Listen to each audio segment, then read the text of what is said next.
الحمد لله نحمده ونستعينه ونستغفره ونؤمن به ونتوكل عليه ونعوذ بالله من شرور أنفسنا ومن سيئات أعمالنا من يهده الله فلا مضل له ومن يضلله فلا هادي له ونشهد أن لا إله إلا الله وحده لا شريك له ونشهد أن سيدنا ومولانا محمدا عبده ورسوله صلى الله تعالى عليه وعلى آله وصحبه وبارك وسلم تسليما كثيرا أما بعد فأعوذ بالله من الشيطان الرجيم بسم الله الرحمن الرحيم إن الذين قالوا ربنا الله ثم استقاموا تتنزل عليهم الملائكة ألا تخافوا ولا تحزنوا وابشروا بالجنة التي كنتم توعدون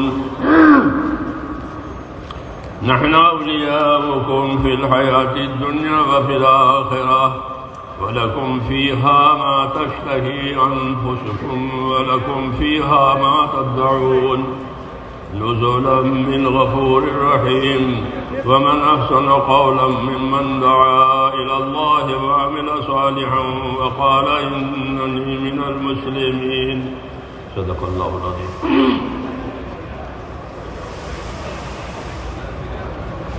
بزرگوں اور پیارے بھائیوں،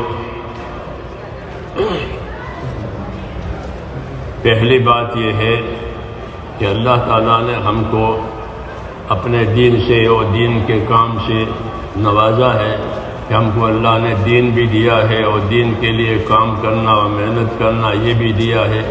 یہ اللہ تعالیٰ کا بہت بڑا احسان ہے، اور یہ وہ احسان ہے کہ جس کو اللہ تعالیٰ نے ہم پر جتایا ہے اور بتایا ہے.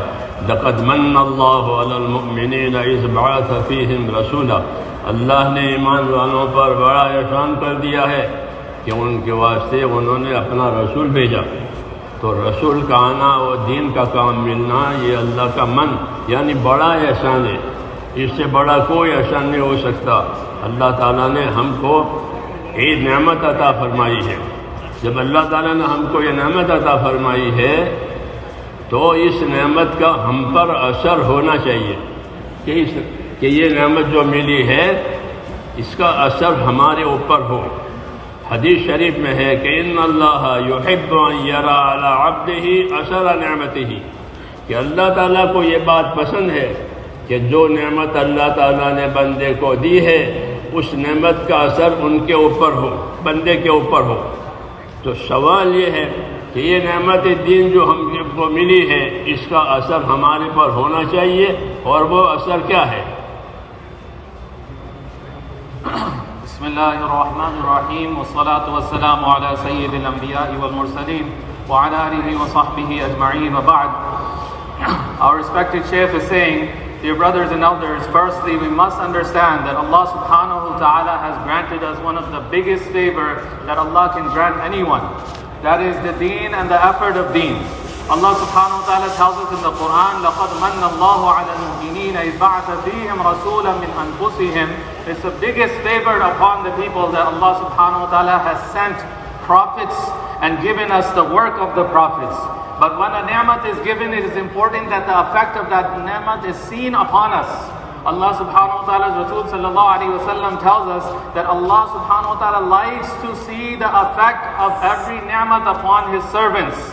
And now we must understand what is the effect that should be upon us based on this ni'mat and huge favor of Allah. اس لیے ہمیں یہ سوچنا ہے کہ اس نعمت کا ہمارے اوپر کیا اثر ہونا چاہیے. تو ایک تو میرے دوستو اس کا اثر یہ ہے کہ ہم اس نعمت کا شکر کریں، کہ جس نعمت کا شکر ہوگا وہ نعمت باقی رہے گی اور بڑھے گی. یہ اللہ کی سنت ہے کہ جس نعمت پر شکر ہوا وہ باقی بھی رہے گی اور وہ بڑھے گی. لَإِن شَكَرْتُمْ لَأَزِيدَنَّكُمْ، کہ اگر تم شکر کرو گے تو میں آئندہ بھی زیادہ دیتا رہوں گا، یہ کہا. تو اس لیے ایک تو اس کا شکر کرنا ہے کہ اس نعمت پر اللہ نے ہم کو یہ نعمت عطا فرمائی، نعمت دین. دوسری بات کہ اس نعمت کا حق ادا کرنا ہے. اس نعمت کی وجہ سے ہمارے اوپر کیا حق واجب ہوتا ہے وہ بھی سوچنا ہے. اس لیے کہ حق ادا کرنے کی وجہ سے اس کے اثرات پیدا ہوں گے. جب اس کا حق ادا نہیں ہوتا تو اس کے اثرات پیدا نہیں ہوتے. اس لیے میرے دوستو، ہر نعمت کا اثر یہ ہے کہ ہم اس نعمت کی وجہ سے اپنے اللہ تعالیٰ کو راضی کریں، اس نعمت میں ایسا عمل کریں، اس نعمت میں ایسا برتاؤ کریں کہ جس کی وجہ سے اللہ ہم سے راضی ہو جائے. یہ بات ہمیں تعلیم دی گئی ہے. اللہم وما رزقتنی مما احب فاجعلہ قوۃ لی فیما تحب. مسنون دعاؤں میں یہ تعلیم ہے کہ اللہم وما رزقتنی مما احب فاجعلہ قوۃ لی فیما تحب، کہ یا اللہ آپ نے مجھ کو جو نعمت دی ہے، ساتھ ساتھ میری درخواست یہ ہے اس نعمت کے ساتھ مجھ کو ایسی طاقت بھی دے کہ میں اس نعمت کی وجہ سے یا اللہ آپ کو راضی کیا کروں. یہ سبق دیا ہے کہ اللہم وما رزقتنی مما احب فاجعل قوۃ لی فیما تحب، کہ آپ نے مجھ کو جو یہ نعمت دی ہے، اس نعمت کے ساتھ ساتھ میرا سوال یہ بھی ہے کہ آپ مجھ کو ایسی طاقت دیں کہ اس نعمت کے ساتھ ساتھ میں آپ کو راضی کیا کروں.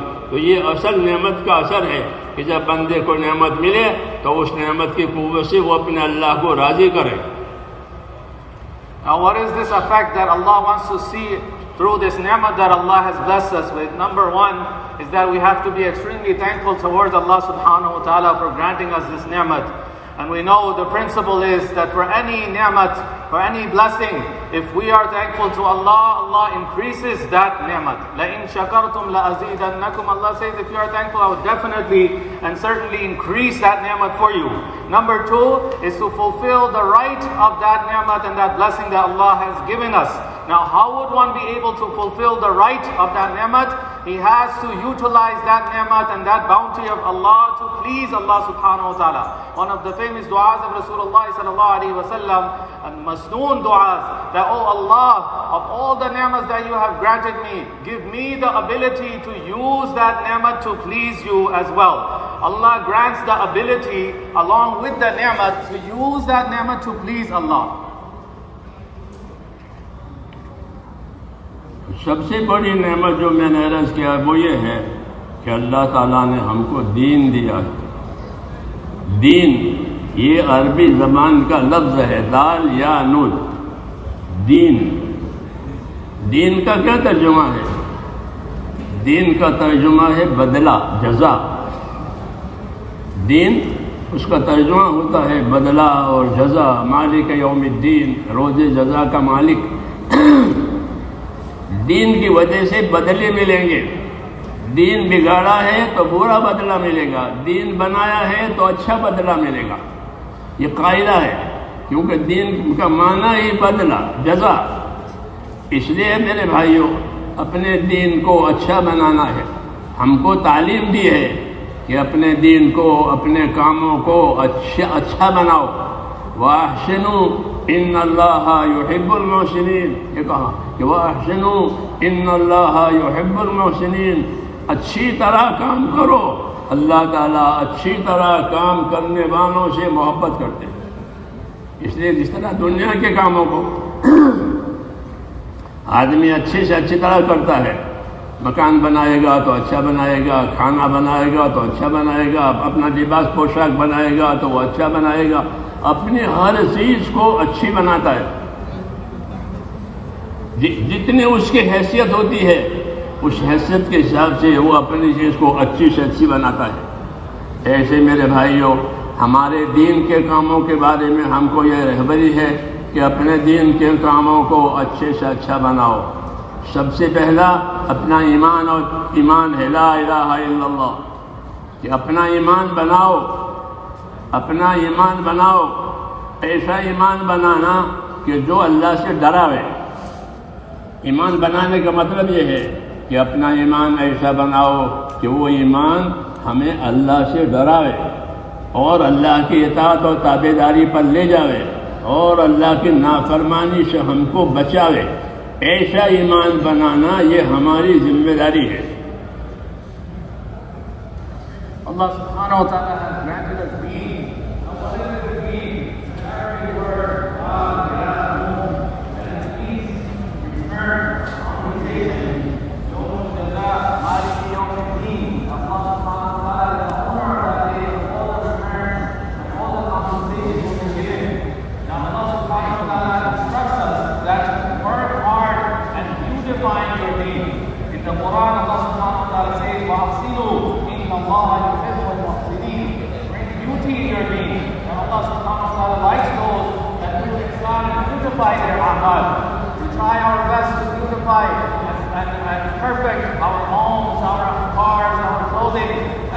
of the dunya, we don't have to be told to try our best to better it. But when it comes to deen, we must remember that Allah subhanahu wa ta'ala wants us to try harder and perfect our deen. Now what does that start with? That starts with building our iman. Iman has to become so strong that this iman brings the fear of Allah subhanahu wa ta'ala. This iman puts that individual on obedience, and this iman protects that individual from all kinds of sin and disobedience.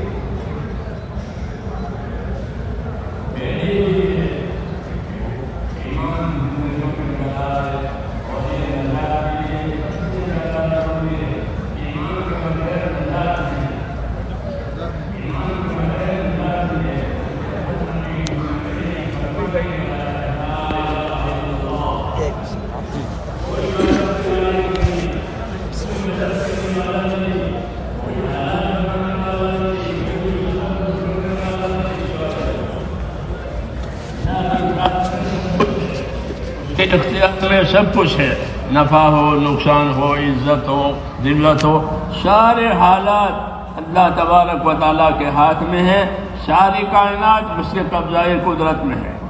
لا الہ الا اللہ۔ جب سب چیزیں اللہ تعالیٰ کے ہاتھ میں ہیں وہ ساری کائنات اس کے ہاتھ میں ہے، تو دعوت دی ہے کہ اپنا تعلق اللہ تعالیٰ سے صحیح کرو۔ یہ دعوت دی ہے کہ اپنا تعلق اللہ تعالیٰ سے صحیح کرو۔ اگر تمہارے تعلقات، ہم سے کہا گیا کہ اگر تمہارے تعلقات اللہ تعالیٰ سے صحیح ہو گئے تو سارے حالات بن جائیں گے، سارے حالات بن جائیں گے اگر بندوں نے اپنا تعلق اللہ تعالیٰ سے صحیح کر لیا۔ So iman has to be built. There is no salvation without iman. Every prophet that came, they gave the da'wah of La ilaha illallah, which basically means that there is no protector besides Allah, there is no helper besides Allah, there is no problem solver besides Allah. When everything is in the control of Allah subhanahu wa ta'ala, there is no prophet or laws besides Allah subhanahu wa ta'ala, there is no harm or benefit besides from Allah subhanahu wa ta'ala, and everything is in the control and complete qudrat of Allah subhanahu wa ta'ala, then it is important to develop and fix our relationship with Allah subhanahu wa ta'ala. If the relationship with Allah is fixed, then all of our problems, all of our issues and all of our worries will be taken care of. اللہ تعالیٰ نے حالات کو اور نتائج کو اپنے قبضے میں رکھا ہے، اسباب بندوں کو دیے ہیں، یہ ترتیب ہے۔ حاکم کو حکومت دی، تاجر کو تجارت دی، مالدار کو مال دیا، زمیندار کو زمینداری دی، مزدور کو مزدوری دی، تو اللہ نے اسباب بندوں کو دیے ہیں اور حالات اپنے قبضے میں رکھے ہیں۔ اس لیے ہر سبب والے کو دعوت دی ہے کہ وہ اپنا تعلق اللہ تعالیٰ سے صحیح کرے۔ حاکم حکومت میں، تاجر تجارت میں، مزدور مزدوری میں، زمیندار زمینداری میں اپنا تعلق اللہ تعالیٰ سے صحیح کرے، یعنی اللہ پاک نے اس کو جس بات کا ذمہ دار بنایا ہے وہ ذمہ داری اپنے اس سبب میں رہ کر کے پوری کرے۔ اگر وہ اپنی ذمہ داری پوری کرے گا اللہ کے لیے تو اللہ تعالیٰ ہر حال میں اس کے حالات کو بہتر بنائیں گے، اور اگر اس نے اپنی ذمہ داری پوری نہیں کی تو جس حال میں بھی ہوگا اس حال میں اللہ اس کے حالات بگاڑ دیں گے۔ نبی کریم صلی اللہ علیہ وسلم نے مدینہ منورہ میں جانے کے بعد پہلا خطبہ دیا تھا، مدینے والوں سے خطاب فرمایا تھا جو کتابوں میں ہے، پہلا خطاب۔ اس خطاب میں یہ بات کہی گئی تھی، یہ بات فرمائی تھی کہ من اصلح ما بینہ و بین اللہ اصلح اللہ ما بینہ و بین خلقہ، کہ من اصلح ما بینہ و بین اللہ اصلح اللہ ما بینہ و بین خلقہ۔ اس کا مطلب یہ ہوتا ہے کہ جو لوگ اپنا اور خدا کا معاملہ صحیح کر لیں گے، یعنی اللہ تعالیٰ کو راضی کریں گے، اور جو ذمہ داریاں اللہ تعالیٰ نے کام کرنے کی یا بچنے کی یا آگے بڑھنے کی جو ذمہ داریاں اللہ تعالیٰ نے ان پر ڈالی ہے، جب یہ ذمہ داری پوری کریں گے تو اللہ تعالیٰ ان کی ہر طرح سے کفایت کرے گا، ہر طرح سے مدد کرے گا، ہر حالت بہتر ہوگی جائے گی۔ یہ فرمایا تھا پہلے خطبے میں جب مدینے والوں سے خطاب فرمایا تھا فمن اصلح ما بینہ وبین اللہ اصلح اللہ ما بینہ وبین خلقہ، کہ جو لوگ اپنا اور خدا کا معاملہ صحیح کر لیں گے تو اللہ ان کا اور دنیا والوں کا معاملہ صحیح کر دے گا، ساری چیزیں اور سارے حالات موافقت میں پڑ جائیں گے، اور اگر اللہ ناراض ہوا تو سارے حالات بگڑنے کا خطرہ ہے۔ Allah subhanahu wa ta'ala grants the means to the people and keeps the results to himself. Now every individual, whichever field he may be in, has to recognize the instructions of Allah subhanahu wa ta'ala and fulfill the rights of Allah subhanahu wa ta'ala, which means a leader has to fulfill the rights of Allah subhanahu wa ta'ala in his leadership. A farmer has to fulfill the rights of Allah in his farming. Businessmen, a laborer, in all aspects of life, every individual has been put into a different field of work. He has to fulfill the rights of Allah subhanahu wa ta'ala in that field. If he does so, Allah subhanahu wa ta'ala will take care of him. Allah will fix all his conditions and circumstances. If not, continuously the halat and conditions will become worse. One of the first khutbahs of Rasulullah sallallahu alaihi wasallam, which we find in the books, main point that the Prophet ﷺ emphasized on was man aslaha ma baynahu wa bayna Allah aslaha Allahu ma baynahu wa bayna khalqih, that when a person fixes his relationship with Allah subhanahu wa ta'ala, Allah will fix all his relationships and all his dealings with all his makhluk. Now this has to be understood in every aspect of life, that if the rights are taken care of and the obligations are fulfilled based on the first khutbah of Rasulullah sallallahu alaihi wasallam, Allah subhanahu wa ta'ala will fix all the conditions if relationship with Allah subhanahu wa ta'ala is fixed. اللہ تعالیٰ راضی ہوتا ہے تو حالات بنتے ہیں، اللہ ناراض ہوتا ہے تو حالات بگڑتے ہیں۔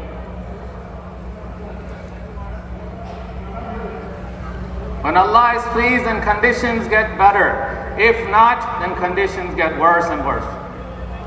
اس لیے دعوت دی ہے ہم کو کہ اپنے پروردگار کو، اپنے اللہ کو ہر حال میں راضی کرو، اور اللہ تعالیٰ راضی ہوگا اپنے دین سے، کیونکہ اللہ نے ہم کو پسند کر کے دین دیا ہے۔ وَرَضِيتُ لَكُمُ الْإِسْلَامَ دِينًا، پسند کر کے دین دیا ہے۔ جب اللہ نے ہم کو دین پسند کر کے دیا ہے اور بہت دین پسند کیا ہے، تو اللہ ہماری بے دینی کو کیسے برداشت کریں گے اور ہمارے بے دینی کو کیسے پسند کریں گے؟ اس لیے کسی کو اس کی اجازت نہیں ہے کہ وہ اپنے آپ کو بے دین بناوے اور دین کے کاموں کو توڑے یا دین کے کاموں کو چھوڑے، اس کی کسی کو اجازت نہیں ہے، بلکہ حکم دیا ہے کہ فَادْخُلُوا فِي السِّلْمِ كَافَّةً، ادخلوا فی السلم کافہ، اپنے دین میں پورے آ جاؤ۔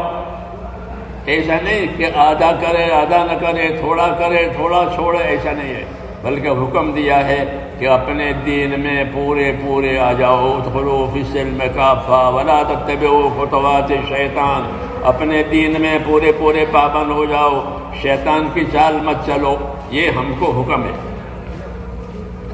So the basic da'wah to us is to please Allah subhanahu wa ta'ala, and Allah's pleasure comes through His deen.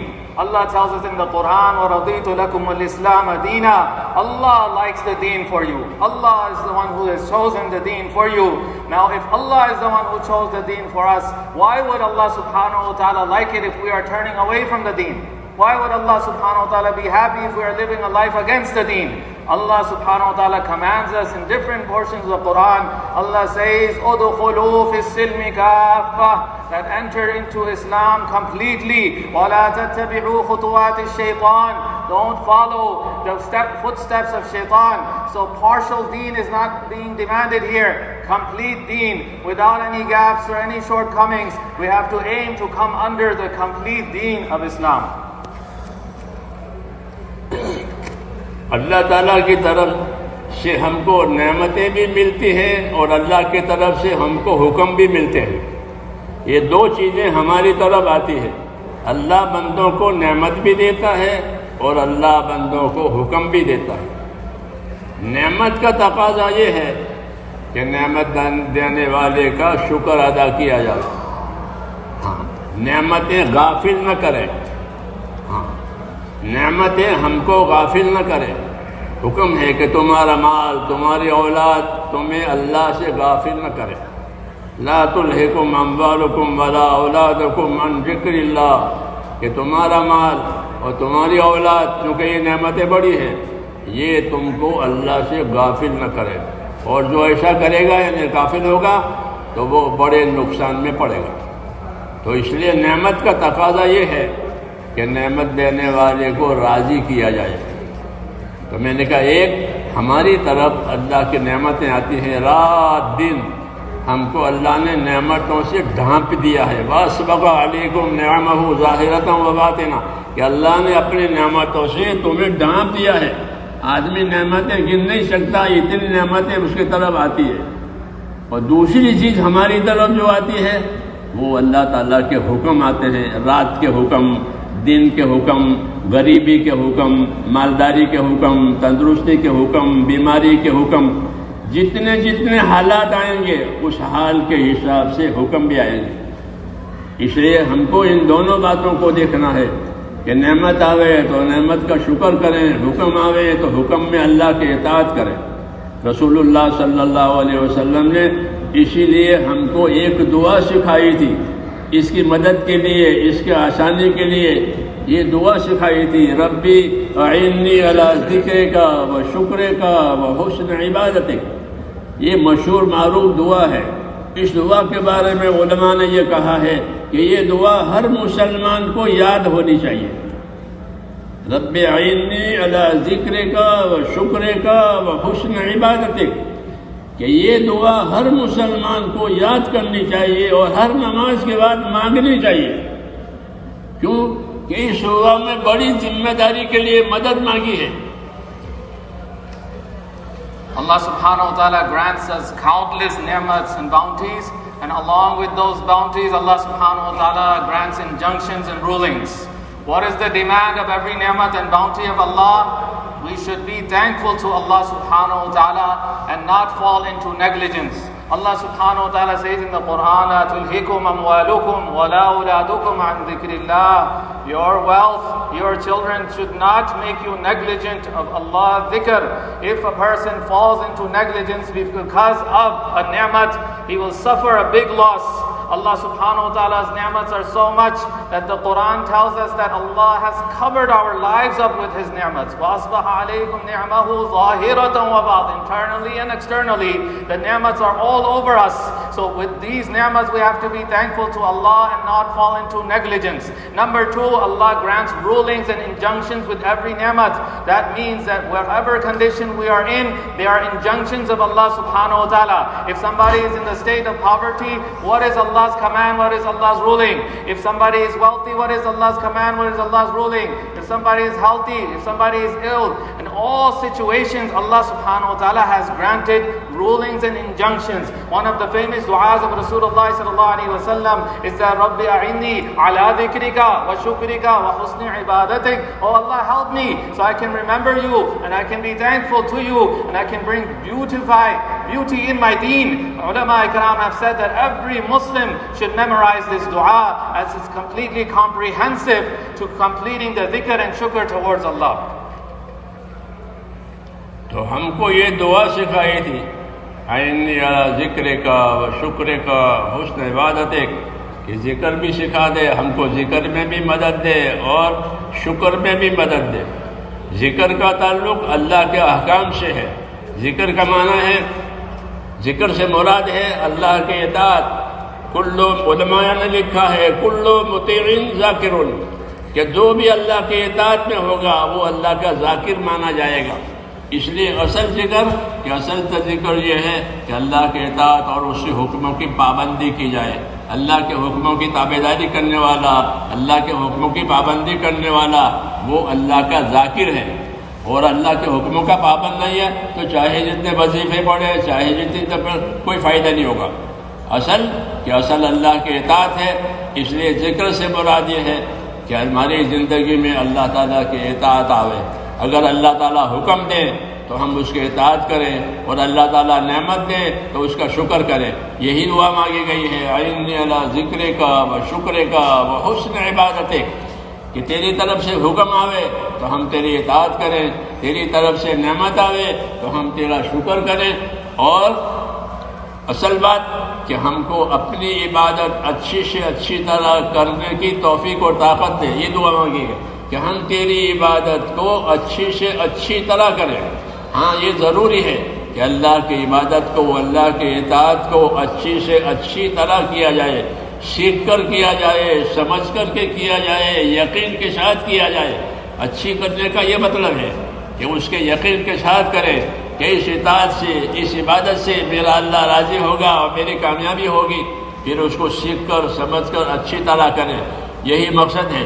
اس لیے یہ ہماری زندگی کی ذمہ داری ہے کہ ہماری زندگی میں ہم نعمتوں میں شکر کرنے والے بنیں اور اللہ کی طرف سے جو حکم آوے ہم اس کی اطاعت کرنے والے بنیں. Through this dua, Rasulullah sallallahu alaihi wasallam, Rabbi a'inni ala dhikrika wa shukrika wa husni ibadatik. Now what is this dhikr?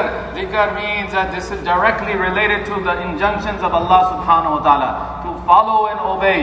The ulama ikram have said, kullu muti'in dhakir, that every person who is obedient, that is truly the person who is a dhakir, who remembers Allah subhanahu wa ta'ala.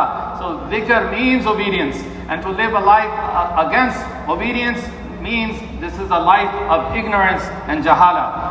Rasulullah sallallahu alayhi wa sallam's whole life is completed in this deen, dhikr and shukr.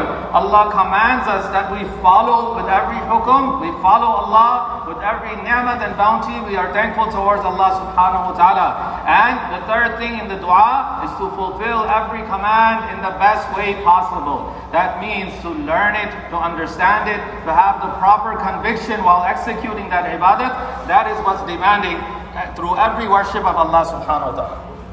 اللہ نے دعوت کا جو عمل دیا ہے وہ اسی لیے ہے کہ دعوت کے عمل پر آنے سے ایمان میں طاقت آئے گی. ایمان میں طاقت آئے گی.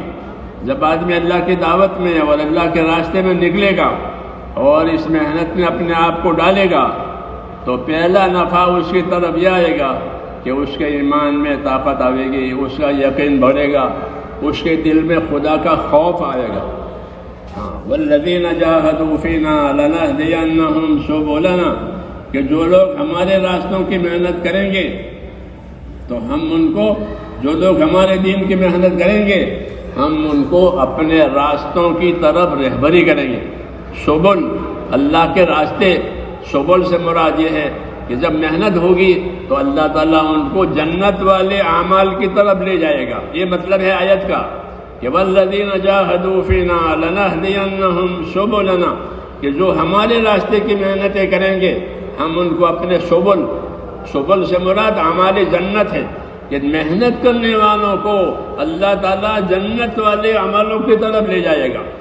محنت چھوٹ جائے گی تو جنت والے عمل بھی چھوٹ جائیں گے. اس لیے ایمان اور دین اور اس کے ساتھ محنت, جیسے کھیتی, کھیتی کے ساتھ محنت, تجارت, تجارت کے ساتھ محنت, ہر چیز کے ساتھ اس کی محنت جوڑی ہوئی ہے کہ جب محنت ہوگی تو اس کا نفع ہوگا, محنت نہیں ہوگی تو اس کا نفع نہیں ہوگا. تاجر تجارت کی محنت کر کے تجارت کا نفع لیتا ہے, زمیندار زمینداری کی محنت کر کے اس کا نفع لیتا ہے, مزدور مزدوری کی محنت کر کے اس کا نفع لیتا ہے. ایسے ہی میرے بھائیوں اللہ کے دین کے ساتھ جب اللہ کے دین کی محنت ہوگی تو اب دین کا نفع آئے گا.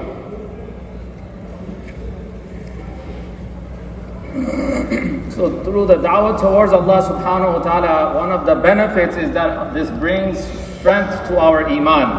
The very first thing, that by calling towards Allah and going out in the path of Allah subhanahu wa ta'ala, the very first benefit is that the iman becomes strong. Allah subhanahu wa ta'ala says in the Quran, وَالَّذِينَ جَاهَدُوا فِينَا لَنَهْدِيَنَّهُمْ سُبُلَنَا. Those that strive in our path, we open up gates and we guide them towards our ways and our pathways. Subul, what does this mean? Allah subhanahu wa ta'ala puts that person's life towards the actions of Jannah. that through the effort, Allah will guide him towards doing those things that would lead him towards Jannah. If no effort is done, then the path of Jannah will also be lost. Just like in every field, if there is no effort done on farming, the farmer will not see any benefit. The businessman does not do any effort, he will not see any benefit or profit in his business. In every aspect of life, Allah has connected an effort with it. So if deen is also connected with effort, Allah subhanahu wa ta'ala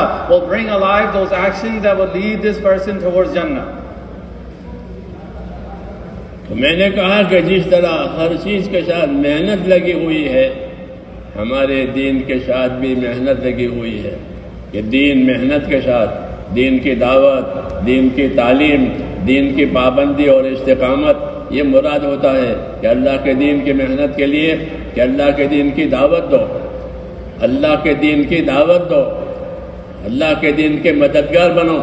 اللہ کے دین کی دعوت کا مطلب یہ ہے کہ ہم اپنا دین لے کر کے دنیا میں پھریں، اور دین کا کیا نفع ہے اور بے دینی کا کیا نقصان ہے، آخرت میں کیا ہوگا، دنیا میں کیا ہوگا، ان باتوں کو جانتے ہوئے دوسروں میں اپنے دین کی بات چلائیں اور دوسروں کو اور اپنے بھائیوں کو اپنے دین کی دعوت دیں۔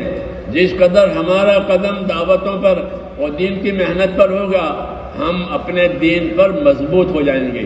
ان تنصروا اللہ ینصرکم ویثبت اقدامکم، یہ کہا کہ اگر تم اپنے دین کی مدد کرو گے تو اللہ تمہاری مدد کرے گا۔ اللہ کی مدد کا کیا مطلب ہے؟ کہ اللہ کی مدد کا مطلب یہ ہے کہ جو کام لے کر کے تم چلے ہو، اللہ دنیا میں اس کام کو چالو کر دے گا، یہ رکے گا نہیں، اس کی رکاوٹیں ختم ہو جائے گی، اس کے ماننے والے پیدا ہو جائیں گے، اس کے قبول کرنے والے تیار ہو جائیں گے۔ کہ ان تنصروا اللہ ینصرکم، کہ اگر تم اللہ کے دین کے مددگار بنو گے تو اللہ تمہاری مدد کرے گا، یعنی تمہاری بات چلے گی، تمہاری بات دنیا میں قبول ہو جائے گی۔ ہر قسم کے لوگ، ہر قسم کے بندے ایمان والے تمہاری بات کو قبول کریں گے، جیسا کہ ہم دیکھ رہے ہیں آج دنیا میں کہ جب دین کی محنت ہوئی تو ہر قسم کے لوگ، غریب بھی، مالدار بھی، پڑھے لکھے، بے پڑھے لکھے، مرد بھی، عورت بھی، شہری دیہاتی، ہر قسم کے لوگوں نے اس کام کو لینا شروع کیا، اپنی زندگی دین پر لانا شروع کیا۔ توبہ مل گئی، لاکھوں آدمیوں کو توبہ ملا۔ ہم توبہ نہیں کرا سکتے تھے، لیکن اللہ کی مدد سے ان کو توبہ ملی ہے۔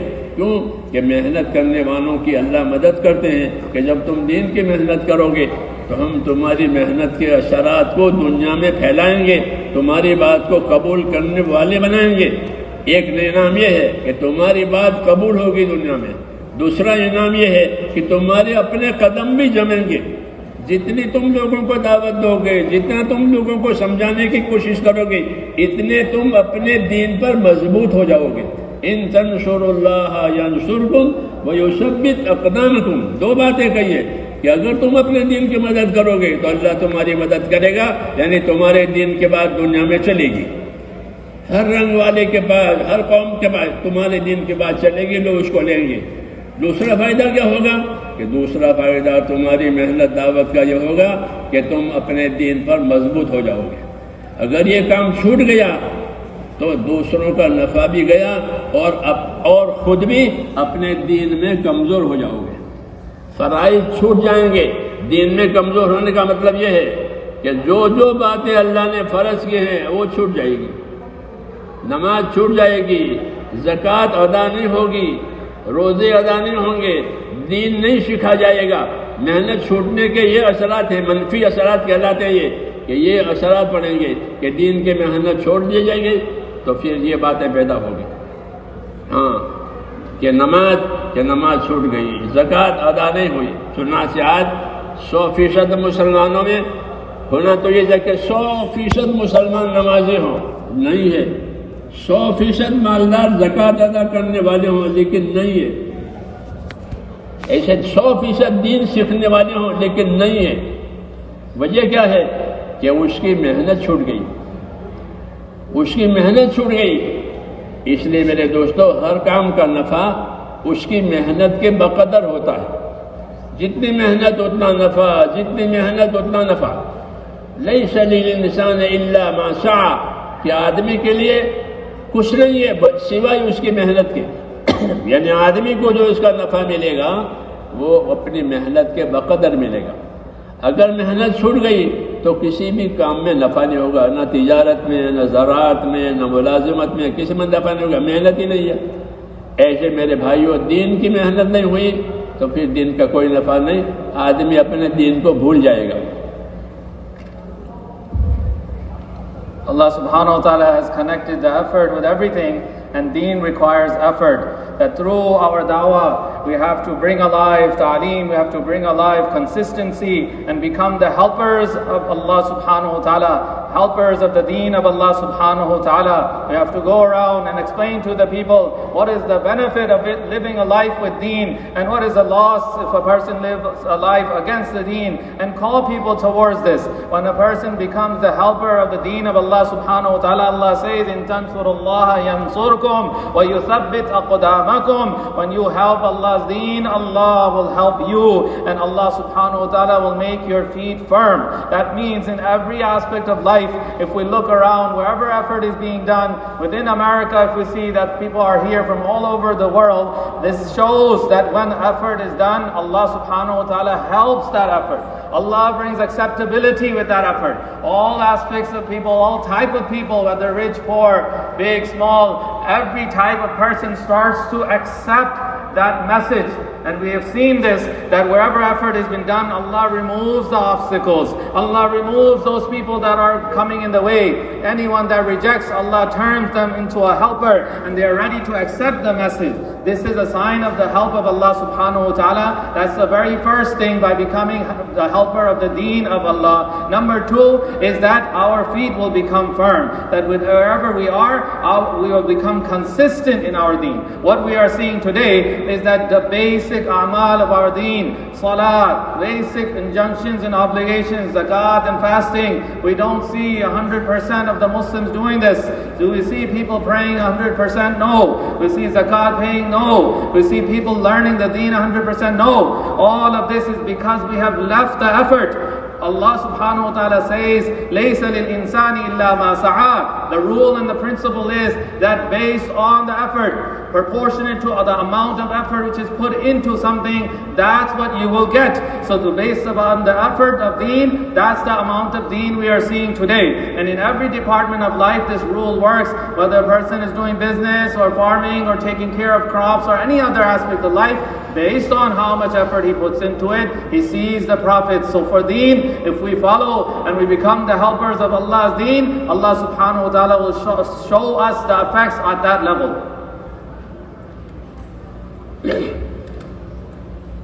اللہ تعالیٰ نے ہم کو یہ بشارت دی ہے کہ والذین جاہدوا فینا لنہدینہم سبلنا، جیسے میں نے پہلے کہا کہ جو ہمارے راستے کی محنت کریں گے ہم ان کو اپنے راستوں کی طرف رہبری کریں گے، یعنی جنت کے اعمال کی طرف رہبری کریں گے.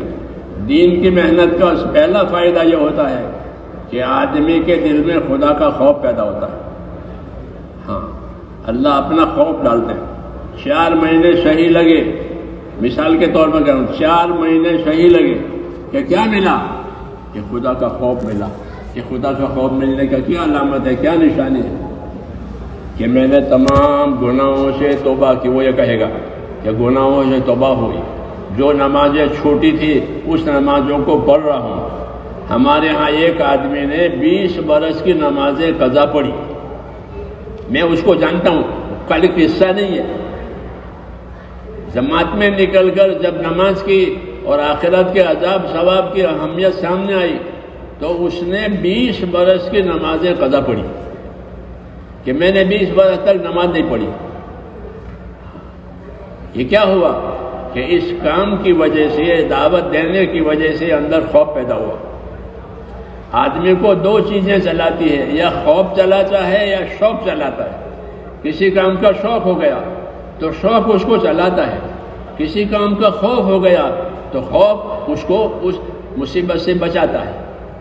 دعوت کی محنت سے اور اللہ کے راستے میں نکلنے کی محنت سے یہ 2 چیزیں دنوں میں پیدا ہوتی ہیں. بعض لوگوں میں شوق پیدا ہوتا ہے، اللہ، آخرت، جنت، دوزخ، دین، قرآن، ان باتوں کا شوق پیدا ہوتا ہے تو وہ شوق کی وجہ سے آگے بڑھتے ہیں. جان بھی لگاتے ہیں، مال بھی لگاتے ہیں، دوسروں کو بھی دعوت دیتے ہیں، ان کو شوق پیدا ہو گیا، تو کبھی کسی کے دل میں اللہ تعالیٰ شوق ڈالیں گے، کسی کے دل میں خوف ڈالیں گے۔ یہ دو اسباب ترقی کے اسباب ہیں۔ Allah subhanahu wa ta'ala grants us the glad tidings in this ayat that was recited, وَالَّذِينَ جَاهَدُوا فِينَا لَنَهْدِيَنَّهُمْ سُبُلَنَا, that the actions of Jannah, Allah starts to give this person the ability to come towards those actions. The very first benefit of going out in the path of Allah and doing the effort is that this person starts to become fearful towards Allah. And what is the sign of this? That he repents completely from all the disobediences of Allah subhanahu wa ta'ala. If he had missed any salah, he starts to make them up. He says that I know a person by name that who was not praying for 20 years, and then after going out in the path of Allah subhanahu wa ta'ala, Allah gave him that tawfiq to make up that salat for 20 years, and he was able to do the qada of all of those prayers. This was the benefit of going out in the path of Allah subhanahu wa ta'ala. There are two things that Allah subhanahu wa ta'ala uses to keep every individual going. Number one is the fear towards Allah. For some people, Allah grants them so much fear that they are able to do what's right. And for the other thing is zeal, that they become so encouraged and they become so excited about attaining that benefit that they are able to do the good deeds. Because of fear and zeal towards Allah subhanahu wa ta'ala and towards pleasing Allah, this person utilizes his life, his wealth, and everything that Allah has given him in the right direction. دین کی دعوت اور محنت کا یہ بڑا فائدہ ہے کہ اندر خوف پیدا ہوتا ہے، شوق پیدا ہوتا ہے۔ ہاں، خوف اچھی چیز ہے، کیوں کہ جتنی ناگوار اور ناپسندیدہ چیزیں ہیں اس میں آدمی خوف کی وجہ سے اپنے آپ کو بچاتا ہے، اور جو اچھی چیزیں ہیں اس کو خوف کی وجہ سے لیتا ہے۔ اس لیے دعوت کی اس محنت میں اور اللہ کے راستے میں نکلنے میں یہ چیزیں پیدا ہوتی ہے کہ اللہ تعالیٰ اپنا خوف پیدا کرتا ہے، جس کی وجہ سے وہ دین کی طرف آتا ہے، توبہ کرتا ہے، چھوٹی ہوئی چیزیں دیتا ہے۔ ایک آدمی نے اللہ کے راستے میں نکلنے کے بعد 18 برس کی زکوٰۃ دی۔ وہ ہمارے ساؤتھ انڈیا میں رہتا تھا، 18 برس کی زکوٰۃ، اور یہ کہا کہ میں نے اللہ کے راستے میں نکل کر یہ سمجھا کہ مال میں زکوٰۃ ہے، کیونکہ وہ بڑا مالدار تھا، بلڈر تھا، بلڈنگیں بناتا تھا، بلڈر مالدار ہوتے ہیں۔ لیکن مجھے یہ نہیں معلوم تھا کہ مال میں کیا ہے، مال میں کتنی زکوٰۃ ہے۔ ہاں، اس کو جہالت کہتے ہیں کہ دین نہیں ہوگا تو آدمی اپنی ذمہ داریوں سے جاہل ہوگا۔ وہ جہالت ایسا ہے، جہالت ایسی چیز ہے جیسے کوئی اندھا ہو، نابینا ہو۔ نابینا دنیا کی رونق نہیں دیتا، کتنی رونق ہے، نابینا ہے، اندھا ہے۔ تو اس اندھاپن کو دور کرنے کے لیے اللہ تعالیٰ نے ہم کو دین دیا ہے اور دین کی محنت دی ہے۔ دین اور دین کی محنت، اس سے دین کا نفع کھلے گا، یعنی گناہوں سے بچنے کی طاقت پیدا ہوگی۔ پہلی بات اس کو تقویٰ کہتے ہیں کہ دین کی محنت سے تقویٰ ملے گا۔ تقویٰ وہ نعمت ہے، وہ صفت ہے، اندر خدا کا خوف پیدا ہوتا ہے۔ حضرت عمر فرماتے تھے کہ اللہ نے ہم کو تقویٰ دیا ہے، ہم کو اللہ نے تقویٰ دیا ہے۔ تقویٰ یعنی اندر خدا کا خوف پیدا ہو گیا۔ آپ نے سنا ہوگا جمعہ کے خطبوں میں خطبہ حضرات پڑھتے ہیں، تقویٰ ملاک الحسنات، تقویٰ ملاک الحسنات، کہ تقویٰ یہ تمام بھلائیوں کی، تمام نیکیوں کی جڑ ہے۔ کہ آدمی کے دل میں تقویٰ پیدا ہو گیا، خدا کا خوف پیدا ہو گیا، اب وہ ہر بھلائی کی طرف جائے گا، فرائض بھی ادا کرے گا، نوافل بھی ادا کرے گا، خدمت بھی کرے گا۔ جی ہاں، عبادت، خدمت، یہ سب تقوی پر موقوف ہے۔ اور تقوی، اللہ کا خوف کہاں ملے گا؟ کہ یا تو اچھی صحبت میں ملے گا، جیسے صحابہ کرام کو حضور صلی اللہ علیہ وسلم کی صحبت ملی تو ان کے دلوں میں تقوی پیدا ہو گیا۔ تو یا تو تقوی اچھی صحبت سے ملے گا، اور اچھی صحبت نہیں ہے تو اچھی محنت سے ملے گا۔ کہ اچھی محنت ہو گئی، دین کی، اللہ کے حکموں کی، اعمال کی محنت ہوئی، اس میں چلنے کی وجہ سے، اس میں پھرنے کی وجہ سے اللہ اپنا خوف دے دیتے ہیں۔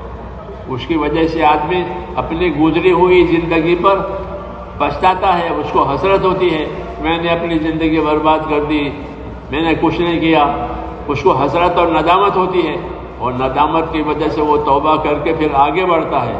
تو اللہ کے راستے میں نکلنے کا ایک فائدہ یہ ہے کہ آدمی کو توبہ ملتی ہے، اور پچھلی زندگی پر اس کو افسوس ہوتا ہے، اور اگلی زندگی بنانے کی طاقت ملتی ہے کہ اگلی زندگی مجھے بنانی ہے ایمان والی، عبادت والی، اخلاق والی، اخلاص والی۔ یہ زندگی میں یہ چیزیں بننی چاہیے، خالی کھانا کمانا نہیں، بلکہ اللہ نے زندگی کو اس لیے دی ہے کہ اپنی زندگی کو بناؤ، یہ نہیں کہ اپنی زندگی کو گزارو، وہ تو گزرے گی، روزانہ صبح شام ہوتی ہے، زندگی گزرتی ہے۔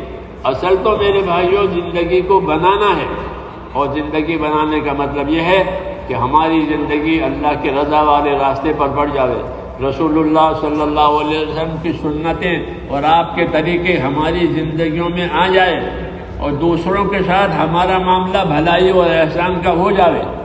ایمان، اعمال، اخلاق، یہ تین چیزیں بنیادی ہیں۔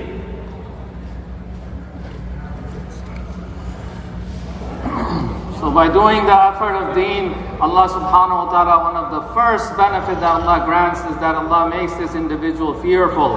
Now he is afraid to do anything evil. He is going to protect himself based on the effort of deen that he is doing.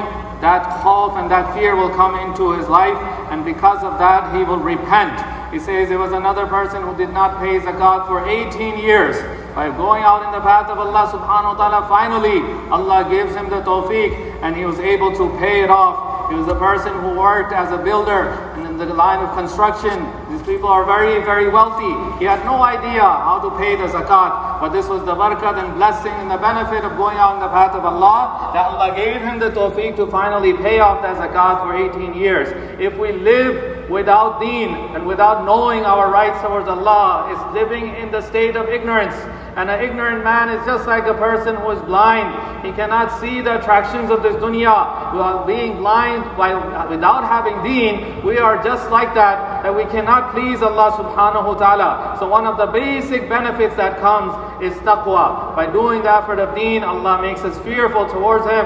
Umar radiyallahu anhu says that Allah subhanahu wa ta'ala granted us taqwa. We became fearful towards Allah subhanahu wa ta'ala. And you'll hear this in many khutbah of Jummah, that the Imam recites that taqwa is milakul hasanat. It's the root cause, it's the root of all good deeds. And this taqwa comes, one way that it comes through is the good company. Like the Sahaba, they attained the companionship of Rasulullah sallallahu alaihi wasallam. They developed taqwa. Now they have the ability to fulfill the faraiz and the voluntary acts and the khidmat and all other aspects were being fulfilled because now they had taqwa. The other thing that happens is that Allah makes this person remorseful and he starts to repent in his past life, that where was I from till now? I've wasted so many years in the wrong direction. This happens as a benefit of going out in the path of Allah subhanahu wa ta'ala. The strength to repent, the strength to fulfill ibadat, the strength to develop good characteristics, the strength to develop sincerity, all of this is built by going out in the path of Allah subhanahu wa ta'ala. Allah says build your life.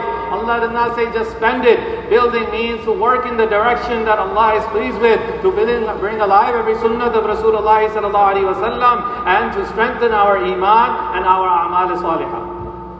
Excuse me, but we have an announcement. There are some brothers who have parked in the employee parking. Some brothers who have parked in the staff parking. Please immediately remove their cars, otherwise they will be towed. Those brothers who have parked illegally in the staff parking, please remove their cars.